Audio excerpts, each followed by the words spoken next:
Oh, God! Sally's heart dropped as she heard her beloved husband Harry groaning in agony from the bedroom. Despite the searing pain he was enduring, Harry refused to let his weakness show, determined to be strong for Sally, who was already shouldering so much of the burden. For 2 long years, Harry had been confined to his bed, unable to stand on his own 2 feet. Despite the immense difficulty, Sally never once entertained the idea of giving up on Harry and sending him to a hospice. She was committed to staying by his side and supporting him through every step of the way. People around them supported the couple as much as they could, with words and hugs. Despite the difficult circumstances, they found solace in the kindness of those around them. And then there was Rhonda, the persistent friend who never fails to offer her unsolicited advice and opinions. This time, her approach was sudden and surprising. "Sally, I know it's none of my business, but you're gonna hurt yourself. Why do you have to go through this? You're pretty and still so very young. Think about that," Rhonda said to her one day. "What are you talking about, Rhonda? I expected you to say something nicer than that." Sally was disappointed in her close friend. Sally was still young and had a lot of potential for a fulfilling future, but her prospects were now darkened by Harry's devastating illness. The burden of the situation was overwhelming, causing her to weep as she was filled with emotions. The sadness in her eyes reflected the intense love she had for her husband and the pain she felt at witnessing his suffering. As Sally cooked breakfast, she couldn't help but think back to the beginning of their love story. 10 years prior, as a young student on the brink of graduation, she had fallen deeply in love with her philosophy professor. He was 23 years her senior, but with his smooth, velvety voice and eloquent words, he had captivated her completely. Sally was just one of many young women charmed by the professor's charisma, but for her, he held a special place in her heart. The love she felt for him was all-consuming, and in that moment, nothing else in the world seemed to matter. Sally came from a wealthy but small family, consisting only of her and her mother, Mrs. Gardner. Sadly, her grandparents had passed away years ago. The infertility of Sally's grandmother, Mrs. Foyle, was the root cause of the small family. Mrs. Foyle was only able to conceive at the age of 45, unlike Sally's mother, who had given birth to Sally at the age of 30. Sally's father was somewhere out in the world, having chosen to run away when he learned of Mrs. Gardner's pregnancy. He was not interested in starting a family and only wanted to have a relationship with Mrs. Gardner with no strings attached. He was 10 years older than her, but when faced with the prospect of fatherhood, he chose to flee instead of stepping up and accepting his responsibilities. Mrs. Gardner chose not to pursue him, realizing that it would be better for Sally to grow up without a father who was not willing to be a responsible and loving parent. She made the difficult but selfless decision to raise Sally on her own, putting her daughter's well-being above her own desire for a complete family. Despite the challenges of raising a child on her own, Mrs. Gardner was determined to be an independent woman and provide for Sally. However, she soon found out that raising a child was not as easy as it seemed, and she was grateful for the support of her wealthy parents. They were always ready to help, assuring Mrs. Gardner that they could handle many things and assist in raising their granddaughter Sally. Sally's grandfather, Mr. Foyle, was a self-made man who had built his own wealth from the ground up. At the young age of 16, he left his hometown and journeyed to the city in pursuit of his dreams. He took on odd jobs, the crucial one being cleaning windows on tall buildings. That's how he would meet wealthy individuals and learn from them. With his determination and entrepreneurial spirit, Mr. Foyle was able to build a successful construction business and become a millionaire by the age of 25. Thanks to his success, the family was financially secure and did not have to worry about financial struggles. Hurt by the betrayal of the man she loved, Mrs. Gardner found it difficult to trust and love again. She saw only negativity and selfishness in men and felt no need for their attention. Instead, she poured all of her energy and love into raising her daughter, Sally. Mrs. Gardner was immensely proud of her daughter, who brought joy to her life with her many talents and loving nature. Sally was truly one of a kind and brought happiness and fulfillment to her mother's life. Sally excelled in school and was particularly gifted in the arts.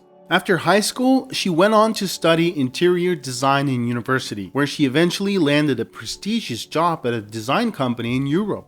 Her co-workers and colleagues recognized her talent and saw a bright future ahead of her if she continued to develop her skills and work hard at the company. But for some reason, Sally decided to pursue her master's degree. When Sally turned 20, the sudden loss of her grandparents with difference in just a week was a big shock for her and Mrs. Gardner. They had lost not only their parents, but also the source of love, comfort, and support in their lives.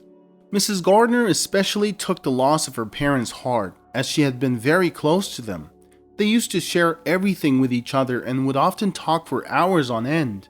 In their absence, the big house that was once filled with laughter and love became quiet and somber. The memories of them were everywhere, and it felt like they were still there, but their physical presence was greatly missed. Adding insult to injury, the relationship between mother and daughter also deteriorated in that period of their lives. It all started when Sally went back to school to pursue her master's. She fell in love with her professor, who was in his late 50s.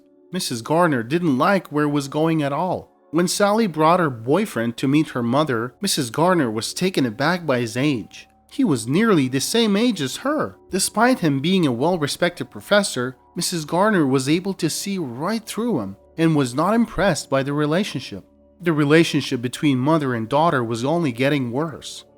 Mrs. Gardner was not the one in love with Magnus, which meant she could objectively assess the whole picture. She was able to draw from her own past experience with a similar gentleman to warn Sally about the pitfalls of rushing into a relationship. Despite her mother's warnings, Sally seemed determined to ignore any warning signs and red flags. Mrs. Gardner felt helpless as she tried to explain to her daughter that her feelings were likely just temporary and that it takes time to truly get to know someone. But Sally was resolute in her feelings and refused to listen to her mother's advice. Determined to protect her daughter, Mrs. Gardner decided to take matters into her own hands and launched her own investigation into the professor's background. With the help of her influential friends in Europe, she was able to uncover some disturbing details about the man who was supposedly going to be her son-in-law. It was revealed that the professor had a history of seducing young students.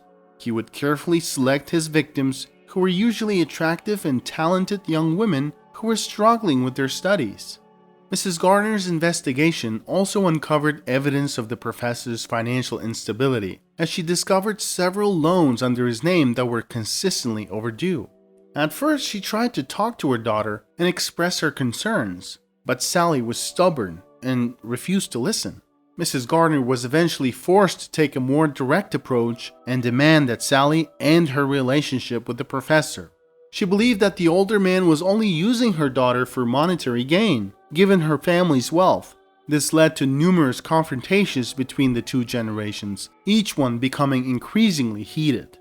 "How can you not understand, Sally?" Mrs. Gardner would say. "He's going to use you, and then when he's taken what he wants, he'll get rid of you. I've seen people like him before." They both knew that Sally was born as a result of a relationship that wasn't going anywhere. However, Mrs. Gardner believed that in their case, they were young and naive. This was different, as the professor was a man who deliberately targeted young and wealthy women, using them for his own gain and then discarding them once he was done. Sally wanted Magnus meet her mother again, despite Mrs. Gardner's warnings. Magnus put on a show of being a romantic man who had finally found his soulmate. However, as soon as he realized how wealthy they actually were, he saw an even bigger opportunity. At the time, Magnus was staying in a university-provided apartment because the bank had taken his own. He was now picturing how he'd paid off all his debts. His main goal was to create a rift between Sally and her mother and to split their fortune. Sadly, part of his plan worked, and the relationship between Sally and her mother became increasingly strained. After a few days of staying with Sally and Mrs. Gardner, Magnus left the house early in the morning, leaving behind a note on Sally's bedside table. The note read that it was either him or her mother. The situation was devastating for Sally, who was torn between her love for Magnus and her loyalty to her mother. The raindrops fell heavily on the ground, matching the somber mood of the situation. Sally was leaving, and Mrs. Gardner could do nothing to stop her. Despite her efforts to protect her daughter, Sally had made up her mind to be with Magnus. Before coming to meet Mrs. Gardner, Magnus had been messing with Sally's head, trying to convince her to take her life into her own hands and not be dependent on her mother. He told her that she deserved half of the fortune. However, when Sally showed up at Magnus's door with just her suitcase, he knew his plan was over. "Are you nuts? What did you say to your mother? I thought you would come with at least half of the fortune." "I think this whole thing was a big mistake, and I feel like I don't love you anymore, Sally. I'm sorry, but we can't be together." "What are you talking about?" Sally was shocked and hurt. She realized that Magnus never truly loved her, but only saw her as a means to an end. This story is a testament to the power of infatuation and how it can actually cloud a person's judgment. She gathered her strength and replied, "I thought love was about supporting each other and facing life's challenges together, not about money." "I'm so sorry, Sally." And just like that, Magnus shut the door in front of her. A moment later, a stream of tears began flowing from her eyes. She stood there for several minutes, not knowing what to do next. Then she picked up her suitcase and slowly wandered away.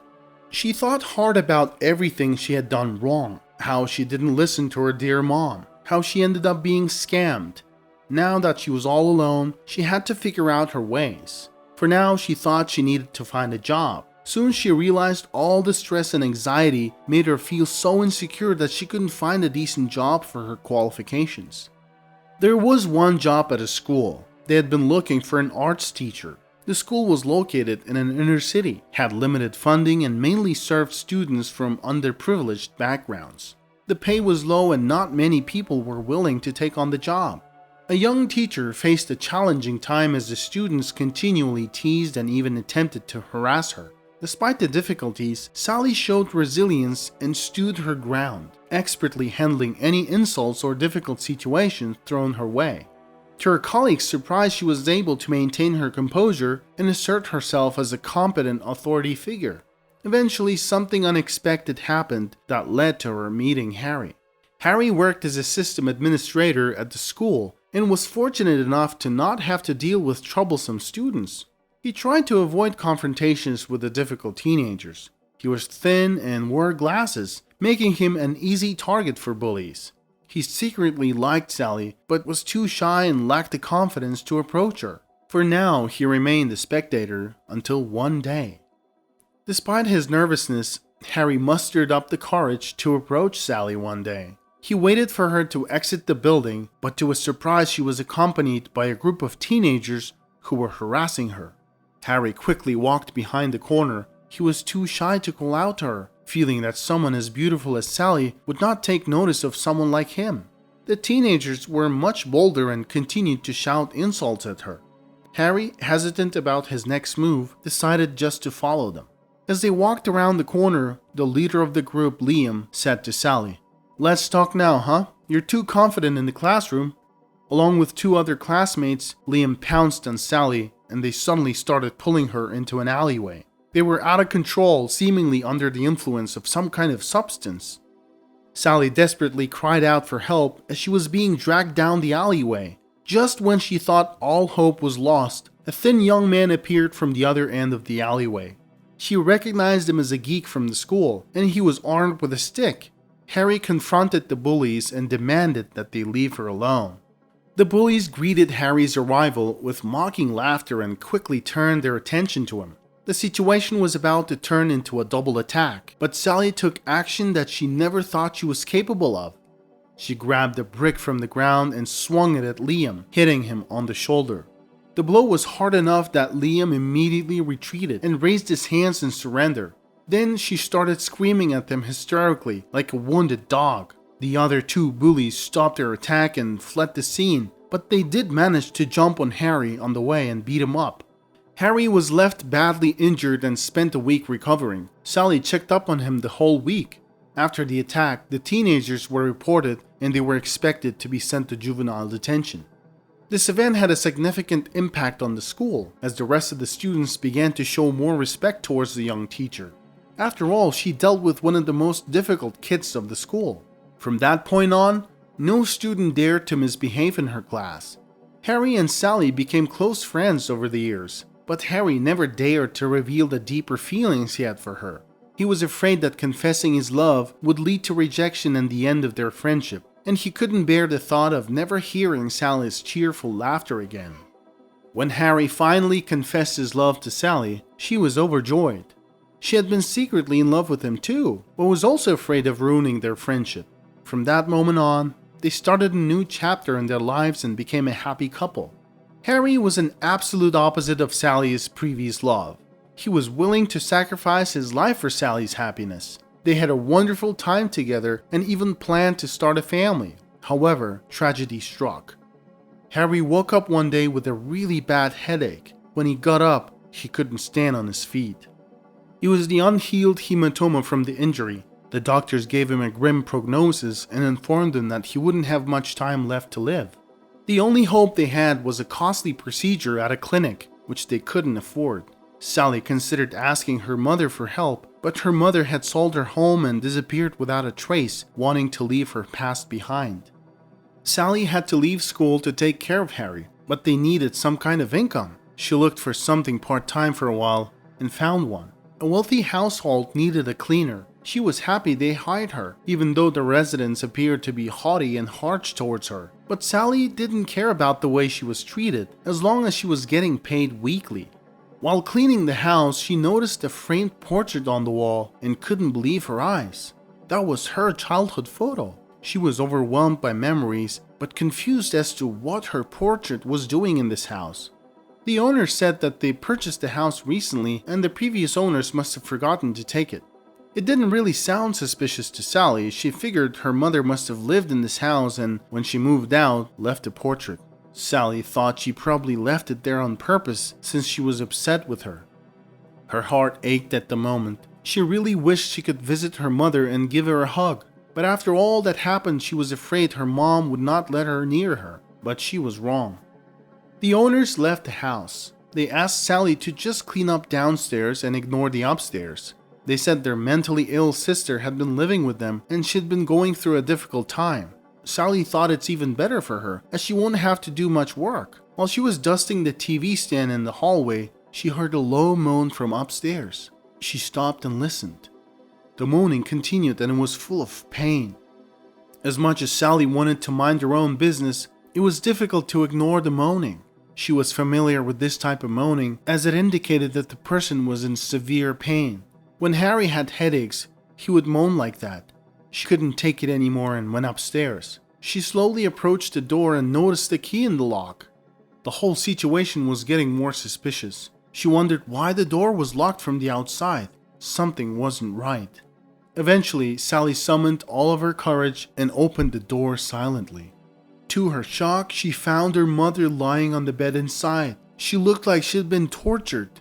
There were black shadows around her eyes and her lips indicated she was dehydrated. She was lying on the bed with her eyes closed. When Sally came in, she opened her eyes, but she was looking somewhere off to the side. Sally realized she couldn't see. She slowly approached her mother and spoke to her. When her mother recognized Sally's voice, they both hugged and cried. The couple was arrested upon their return. Sally was stunned when her mother told the whole story. Bridget showed up one day claiming she was her half-sister. As it turned out, Sally's grandfather made a mistake when he was younger by giving in to a momentary attraction which he regretted for the rest of his life. As a result, an illegitimate daughter was born. Bridget, Mrs. Gardner's half-sister, was a troubled woman who had been in and out of prison many times. Bridget had never known that her father was a wealthy man. However, after her mother's death, she discovered unsent letters from her mother, which revealed the truth to her. She and her husband then searched for her half-sister and demanded that she share the inheritance with them. Surprisingly, Mrs. Gardner agreed to do that, but only on the condition that Bridget take a DNA test. Since the criminals thought the DNA test was too risky for their identities, they devised a plan to steal the inheritance. They poisoned and paralyzed Sally's mother as part of their strategy to steal her house. Fortunately, Sally disrupted their plans, preventing them from achieving their goal. Neither Sally nor her mother could have imagined that they would reunite under such distressing circumstances, but their meeting had a lasting impact on their lives. Despite only a few months passing, happiness has been restored to their family. Harry made a full recovery after receiving treatment at an expensive clinic. Mrs. Gardner also recovered fully from the poisoning. Sally apologized and asked for forgiveness. She learned some important lessons, and the most significant one was her association with the professor. However, if it wasn't for the professor, she would never have met Harry, and now she was expecting a child with him. Sally happily shared the news with everyone. When Harry and Mrs. Gardner heard the news, they were so happy and celebrated it. Sally continued working as an arts teacher. At school, she was one of the most energetic teachers. She wasn't really happy about the teenagers who were going to spend time in juvenile detention. After all, they were just kids. In fact, if it weren't for them, Harry would never have gotten sick, and she wouldn't have saved her mother. Therefore, even though she was the victim of assault, she was planning to ask the judges to be lenient. Harry and Sally decided to devote their time to working with the difficult kids at school and helping them make the right choices.